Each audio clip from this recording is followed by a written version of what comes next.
നമസ്കാരം. ഞാൻ doctor Rajalakshmi തമ്പാമഠം.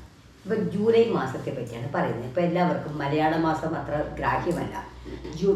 January, February, March, April, May, June, July, August, September, October, November, December ഇതാണ് എല്ലാവർക്കും അറിയാവുന്നത്. ഇപ്പോൾ ഏതൊരു മാസം 1-ാം തീയതി ആയാലും നമ്മൾ ആ ദിവസം ആദ്യം തന്നെ വാതിൽ തുറക്കുമ്പോൾ വരലക്ഷ്മി വാ വാ, വരലക്ഷ്മി വാ, അല്ലെങ്കിൽ വരലക്ഷ്മി വന്നാലും എന്ന് 3 പ്രാവശ്യം പറഞ്ഞിട്ട് വേണം വാതിൽ തുറക്കാൻ. പിന്നെ സിനമൻ പൊടി, അതായത് സിനമൻ കറുവപ്പട്ട പൊടിച്ചു വെച്ചേക്കുക. കുറച്ച് കറുവപ്പട്ട പൊടിച്ച് വച്ചിട്ട് ഈ പൊടി കുറച്ച് കയ്യിലെടുത്തിട്ട് ശകലം കുറച്ച് സ്വല്പം കയ്യിലെടുത്തിട്ട് പുറത്തേക്ക് ഇറങ്ങി, വാതിലിന് മെയിൻ ഡോറിന് പുറത്തേക്ക് ഇറങ്ങി അകത്തേക്ക് ഊതി വിടുക. ധനംബ ധനംബ, കുബേരലക്ഷ്മി ധനംബ എന്ന് പറഞ്ഞിട്ടാൽ ആ മാസത്തെ ഇട്ടോട് കാരല്ല, ബാക്കി വർക്ക് ചെയ്യണം. നമുക്ക് നെഗറ്റീവ് ഒന്നും വരാതെ ആ കുടുംബത്തെ രക്ഷപ്പെടുത്താൻ സാധിക്കും. അതാണ് ഏതൊരു മാസം 1-ാം തീയതി. ഏതൊരു മാസം 1-ാം തീയതി മലയാളമായാലും ഇംഗ്ലീഷ് ആയാലും നമ്മുടെ ഉമ്മറപ്പടിയിൽ മഞ്ഞളും വെള്ളം കൂടി തുടയ്ക്കണമെന്ന് പ്രത്യേകം പറഞ്ഞിട്ടുണ്ടല്ലോ. അന്നേ ദിവസം പച്ചക്കർപ്പൂരം മഞ്ഞളും കൂടി പൊടിച്ചിട്ട് നമ്മുടെ ഡോറിൻ്റെ മുകളിൽ സ്വസ്തിക്കെന്ന് വരച്ചാൽ നല്ലത്. അത് പനിനീര് കുഴച്ച് മഞ്ഞൾപ്പൊടി, അത് സുഗന്ധമുള്ള എന്തുവേണം ചെയ്യാം. മഞ്ഞൾപ്പൊടി, അത് കസ്തൂരി മഞ്ഞൾ ഒന്നുകൂടി നല്ലത്. മഞ്ഞൾപ്പൊടി പനിനീര് ചാലിച്ച് ഒരു സ്വല്പം പച്ചക്കർപ്പൂരം ഇട്ട് വാതിലിൻ്റെ മുകളിൽ സ്വസ്തിക്കെന്ന് നമ്മൾ കൈകൊണ്ട് വരയ്ക്കുക. മലയാള മാസമായാലും ഇംഗ്ലീഷ് മാസമായാലും നമ്മളത് വരച്ചിരിക്കും, നല്ലതാണെന്നാണ്. പിന്നെ 1-ാം തീയതി ദിവസങ്ങളിൽ നമ്മൾ വീടുകളിലേക്ക് കൊണ്ടുവരേണ്ടത് പാല്, പഞ്ചസാര, അരി, ഇതൊക്കെ നമ്മൾ 1-ാം ദിവസം വീട്ടിലേക്ക് കൊണ്ടുവന്ന് നിറവായിരിക്കും കയ്യിൽ. ഒരു 5 കിലോ അല്ലെങ്കിൽ 10 കിലോ അരി വാങ്ങിച്ചു കൊണ്ടുവരിക. നമ്മുടെ വീട്ടിൽ അരിയുടെ ആവശ്യത്തിനനുസരിച്ച് ചെയ്താൽ മതി. പഞ്ചസാര വാങ്ങിച്ചു കൊണ്ടുവരിക. ഇതൊക്കെ വാങ്ങിച്ചാൽ കല്ലുപ്പ്, ഇതെല്ലാം 1-ാം തീയതി ദിവസങ്ങളിൽ വാങ്ങിച്ചു കൊണ്ടുവന്നാൽ ആ വീട്ടിലേക്ക് നിറവുണ്ടാവും. പിന്നെ മുല്ലപ്പൂ, ജമന്തിപ്പൂ ഇതെല്ലാം വാങ്ങിച്ചാലും വളരെ ഐശ്വര്യം. താമരപ്പൂ ഇതൊക്കെ വാങ്ങിച്ചാൽ ഐശ്വര്യദായകമാണ് വീട്ടിൽ. ഈ 1-ാം തീയതി ദിവസങ്ങളിൽ നമ്മൾ വീട് ഉപ്പും തരി മഞ്ഞപ്പൊടിയും കല്ലുപ്പൂ ഇട്ട് തുടച്ചു കഴിഞ്ഞാൽ വളരെയധികം ഐശ്വര്യം. ഒത്തിരി തരി പഞ്ചസാരയും ഇട്ടാൽ വളരെ ഐശ്വര്യം ഉണ്ടാകും. നെഗറ്റീവ് എനർജി ഒന്നും ആ മാസത്തേക്ക് നമുക്ക് ബാധിക്കില്ല. അപ്പം അങ്ങനെയുള്ള കാര്യങ്ങളൊക്കെ ചെയ്താൽ ഇതാണ് ചെയ്യേണ്ടത്. പിന്നെ നമുക്ക് ഓരോ രാശിക്കാർക്കും വരുന്നത് മേടൻ രാശിയിൽപ്പെട്ടതാണ്.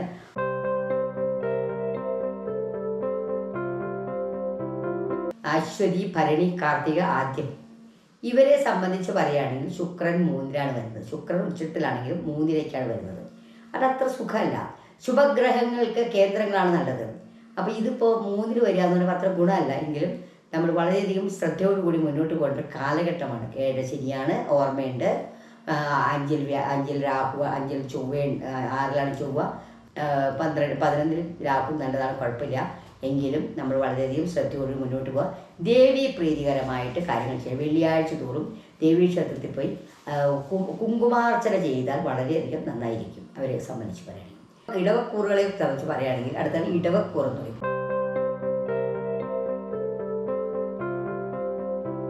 ഇടവക്കൂറുകളെ സംബന്ധിച്ച് പറയുകയാണെങ്കിൽ കാർത്തിക അവസാനം, രോഹിണി, മകീരം ആദ്യം, ഈ പാദങ്ങളിൽ ജനിച്ചവർക്ക് കൂടെ തന്നെ ശുക്രനുണ്ട്. വളരെ നല്ലതാണ്. ശുക്രൻ 2-ൽ വ്യാഴം. ഇവരെ സംബന്ധിച്ച് വളരെ നല്ല സമയമാണ്.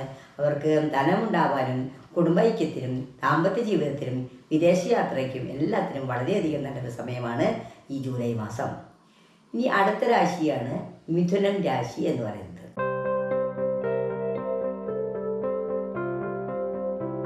മിഥുനം രാശി പറയുകയാണെങ്കിൽ മകീരം അവസാനം, തിരുവാതിര, പുണർദം, ഈ രാശിക്കാരെ സംബന്ധിച്ചാണെങ്കിൽ 12-ലാണ് ശുക്രൻ. 12 ശുക്രൻ നല്ലതാണ്. വിദേശയാത്രയ്ക്കൊക്കെ നല്ലതാണ്. ഉറക്കമൊക്കെ ഉണ്ടാവുന്ന കാര്യങ്ങളാണ്. കൂടെ തന്നെ വ്യാഴമാണ്, അത്ര നല്ലതല്ല. 3-ലാണ് ചൊവ്വ, അത് നല്ലതാണ്. 3-ൽ ചൊവ്വ നല്ലതാണ്.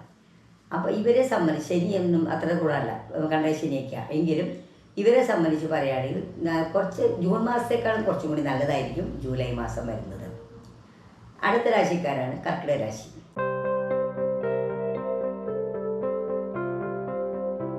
കർക്കിടക രാശിയിലാണ് പുണർദം അവസാനം, പൂയം, ആയില്യം, വൃക്ഷസന്ധിയാണ്. ഈ നക്ഷത്രക്കാരെ സംബന്ധിച്ച് പറയുകയാണെങ്കിൽ 11-ൽ ശുക്രൻ നല്ലതാണ്, 12-ൽ വ്യാഴം നല്ലതല്ല, 2-ൽ ചൊവ്വ, അനാവശ്യമായി ദേഷ്യം വരിക, സാമ്പത്തികമായിട്ട് ബുദ്ധിമുട്ട് വരുമ്പോൾ അനാവശ്യമായി ദേഷ്യം വരിക, വഴക്കുണ്ടാക്കുക, ഭാര്യാഭർത്തൃ കലഹമുണ്ടാവുക, ഇങ്ങനെയുള്ളതിനൊക്കെ സാധ്യതയുണ്ട്.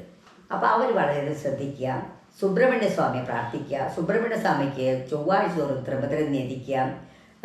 ഇങ്ങനെയൊക്കെ ചെയ്യുമ്പോൾ അവർക്കുടെ ബുദ്ധിമുട്ടുകൾക്ക് പിന്നെ വ്യാഴാഴ്ച തോറും കൃഷ്ണൻ്റെ അമ്പലത്തിലോ സുബ്രഹ്മണ്യൻ്റെ അമ്പലത്തിലോ കൃഷ്ണൻ്റെ അമ്പലത്തിലോ മഹാവിഷ്ണു ക്ഷേത്രങ്ങളിൽ പോയി തുളസിമാല, നെയ്വിളക്ക് ഇതെല്ലാം ചെയ്താൽ അവർക്കുടെ കാര്യം. പിന്നെ അവരിടയ്ക്ക് 3 മാസത്തിലൊരിക്കലും ഗുരുവായൂർ പോലത്തെ മഹാക്ഷേത്രങ്ങൾ, ഗുരുവായൂർ പത്മനാഭസ്വാമി ക്ഷേത്രം, അമ്പലപ്പുഴ, ആറന്മുള, ഇങ്ങനെ മഹാക്ഷേത്രങ്ങളിൽ പോയി ദർശനം നടത്തുന്നത് നല്ലതാണ്.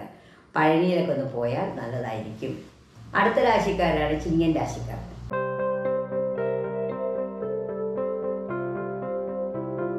ചിങ്ങൻ രാശി എന്ന് പറയുമ്പോൾ മകം നക്ഷത്രം, പൂരം, ഉത്രം, ആദ്യപാദം. ഇവരെ സംബന്ധിക്കുകയാണെങ്കിൽ കൂടെ തന്നെ ചൊവ്വ നിൽക്കുകയാണ്. ശുക്രൻ നല്ലതാണ്, വലിയ കുഴപ്പമില്ല. വ്യാഴവും നല്ലതാണ്. കൂടെ തന്നെ ചുവക്കുമ്പോൾ അനാവശ്യമായി ദേഷ്യം വരിക, അപ്രസക്തമായ വാക്കുകൾ പറയുക, അനുയോജ്യമല്ലാത്ത സമയങ്ങളിൽ ദേഷ്യം വരിക, ഇതൊക്കെ നിയന്ത്രിക്കേണ്ടതായിരുന്നു. സുബ്രഹ്മണ്യ സ്വാമി പ്രാർത്ഥിക്കുക. സുബ്രഹ്മണ്യ സ്വാമിക്ക് ചൊവ്വാഴ്ച തോറും ത്രിമധുരം നേദിക്കുക. അടുത്ത രാശിക്കാരാണ് കന്നി രാശിക്കാർ.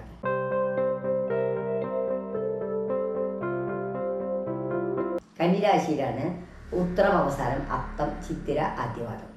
ഇവരെ സംബന്ധിച്ച് പറയുകയാണെങ്കിൽ ഇവർക്ക് ഏഴശനിയാണ്. ഇപ്പോൾ ഏഴശനിയാണ്, 12 ചൊവ്വയാണ്. ഉറക്കം കുറവായിരിക്കും. ആവശ്യമില്ലാത്ത കാര്യങ്ങൾ ചിന്തിച്ച് കൂട്ടും. ആവശ്യമില്ലാത്ത കാര്യങ്ങൾ ഇടപെടാതിരിക്കുക, ശ്രദ്ധിക്കുക, വളരെ ശ്രദ്ധയോട് മുന്നോട്ട് പോവുക. ഇതൊക്കെ ചെയ്ത് കഴിയുമ്പോൾ കണ്ടക വ്യാഴമാണ്. അപ്പോൾ ഇതൊക്കെ ചെയ്താൽ അവർക്ക് സമാധാനം, ശനിപ്രീതിയും വ്യാഴപ്രീതിയും സുബ്രഹ്മണ്യ പ്രീതിയും നടത്തിയത് നന്നായിരിക്കും.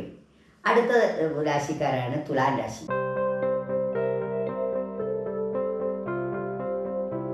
ചിത്തിര അവസാനം, ചോതി, വിശാഖം, ആദ്യപാദം. ഇവരെ സംബന്ധിച്ച് പറയുകയാണെങ്കിൽ വലിയ കുഴപ്പമൊന്നുമില്ല. അവർക്ക് 10 ചൊവ്വയാണ്. പഠിക്കാനും ജോലി കിട്ടാനും കാര്യങ്ങളും ഒക്കെ നല്ല സമയം തന്നെയാണ്. ആകെ ലാഭമില്ല, പ്രശ്നം മാത്രമേ ഉള്ളൂ. അടുത്ത രാശിക്കാരാണ് വൃശ്ചികൻ രാശി.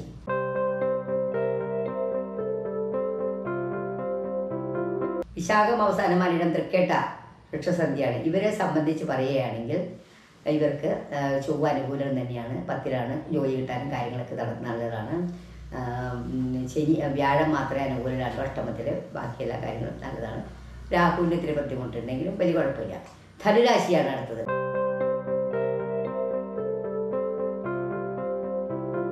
അപ്പോൾ ഈ ധനുരാശിക്കാരെ പറയുകയാണെങ്കിൽ മൂലം, പൂരാടം, ഉത്രം, ആദ്യഭാഗം. ഇവരെ സംബന്ധിച്ച് പറയുകയാണെങ്കിൽ വ്യാഴം അനുകൂലമാണ്. കണ്ടകശനിയാണ്. ശുക്രൻ അത്ര പോരാ. 6ലാണ് ശുക്രൻ, ഉച്ചത്തിലാണെങ്കിലും. അപ്പം കുടുംബപരമായിട്ട് ചെറിയ അക്കച്ചക്കൾ ഉണ്ടാവും. ആഗ്രഹങ്ങൾ സാധിക്കാത്തൊരു വിഷമങ്ങളൊക്കെ ഉണ്ടാവും. പക്ഷേ ചൊവ്വ 9ലാണ്. കാര്യങ്ങളൊക്കെ നടക്കാൻ നല്ലൊരു സമയമാണ്.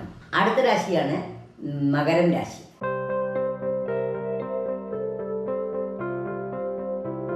മകരം രാശി ഉത്രാടാവസാനം, തിരുവോണം, അവിട്ടം, ആദ്യപാദം. ഇവരെ സംബന്ധിച്ച് പറയുകയാണെങ്കിൽ ഇവർക്കും അത്ര അഷ്ടമത്തിലാണ് ചൊവ്വ.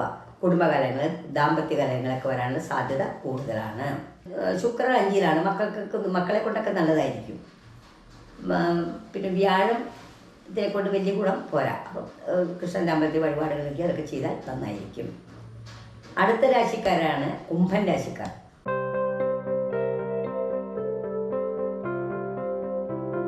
കുംഭൻ രാശിക്കാരെ സംബന്ധിച്ച് പറയുകയാണെങ്കിൽ കൂടെ തന്നെ രാഹു നിൽക്കുകയാണ്.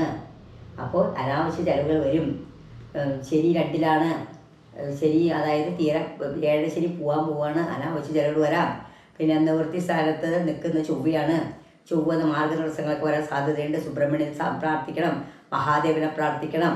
ഇതൊക്കെ ചെയ്തു കഴിഞ്ഞാൽ സർപ്പദൈവം, നാഗദേവനെ പ്രാർത്ഥിക്കുന്നതൊക്കെ ചെയ്താൽ അവരുടെ കാര്യം നന്നായി വരും. ഇനി അടുത്ത രാശിയാണ് മീനം.